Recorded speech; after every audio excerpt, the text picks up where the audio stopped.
when the sun was worshipped, and a city of clay and soul. In an ancient time, more than 4,000 years ago, when there were no paved roads, no electricity, and no nations marked by borders or flags, there was a civilization that sprouted cities the way the earth grows its wheat.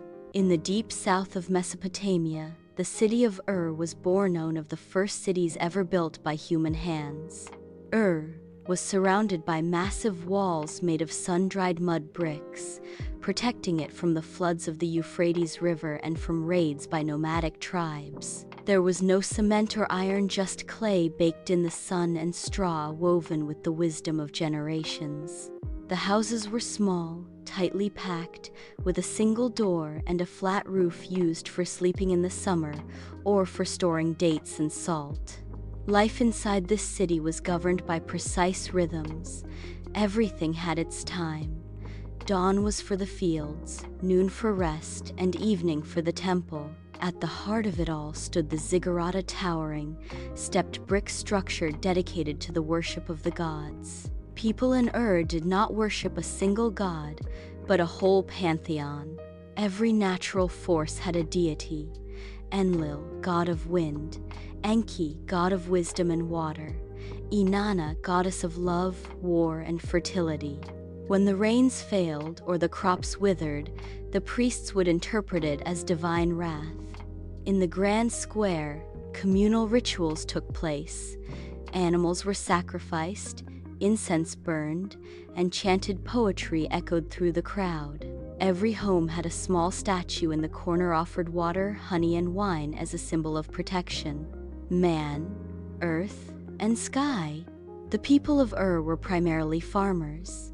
The land was irrigated through a network of hand-dug canals built over generations.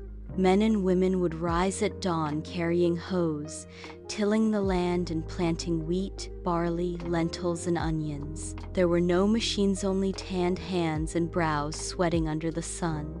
Tala harvest was a celebration in itself. Children ran through the fields, women sang ancestral songs, and men worked side by side in rhythm. The crops were then carried to the temple storehouses, where quantities were recorded on clay tablets in fine cuneiform script. In the city, there were artisans, potters, sculptors, weavers, and carpenters. Each craft had its own traditions and social place. Trade was based on barter, conducted in the open market, where people exchanged goods, dates, wine, fabrics, and camels for grains, goats, or tools. Life was not easy, but it was full of meaning. Every task had a purpose, every person a role.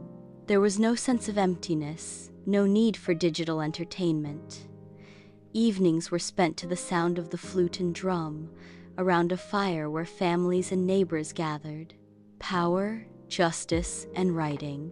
In the king's palace, located at the highest point of the city, the ruler was called the representative of the gods on earth. There were no elections.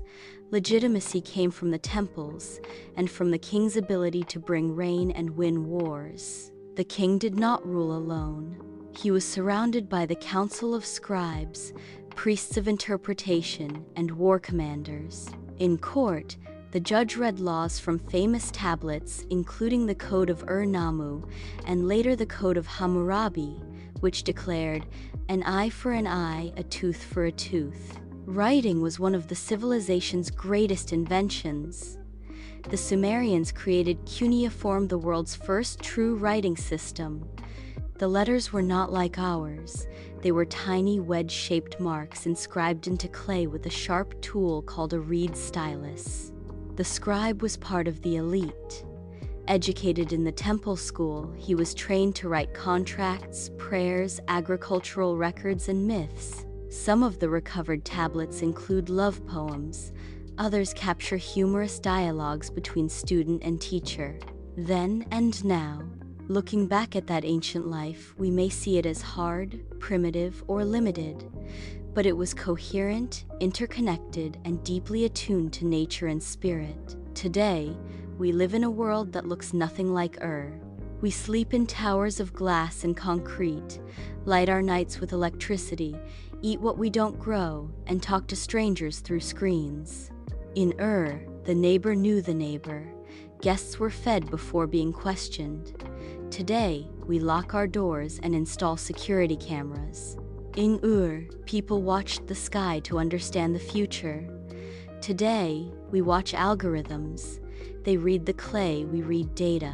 Our progress has brought comfort, but also isolation. Technology gave us speed, but took our patience. In Ur, children learned through watching and imitating. Today, they learn from faceless screens. The wisdom of clay and the lesson of history. On one of the greatest clay tablets ever discovered in the city of Nippur, an anonymous scribe once wrote, "All that we build will be torn down. All that we plant may die, but the written word endures." And indeed, only ruins remain of Ur. Only those kings whose names were carved into the clay have endured. But the message has survived. That civilization is not measured by the height of its towers, but by the depth of its meaning. That a person is not defined by what they own, but by what they understand. That true progress is not that which severs our roots, but what grows from them. To return without retreating. We may not need to go back to life before the Common Era.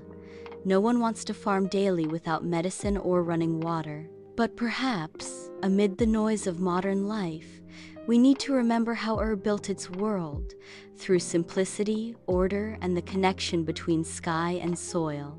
Perhaps we must rebuild our spiritual ziggurat not from clay, but from values.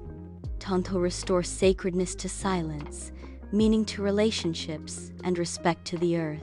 For in the end, civilizations do not fall when their walls are destroyed, but when their people forget the wisdom of their clay. If you liked the video, don't forget to hit the like button and subscribe to the channel to stay updated. See you next time.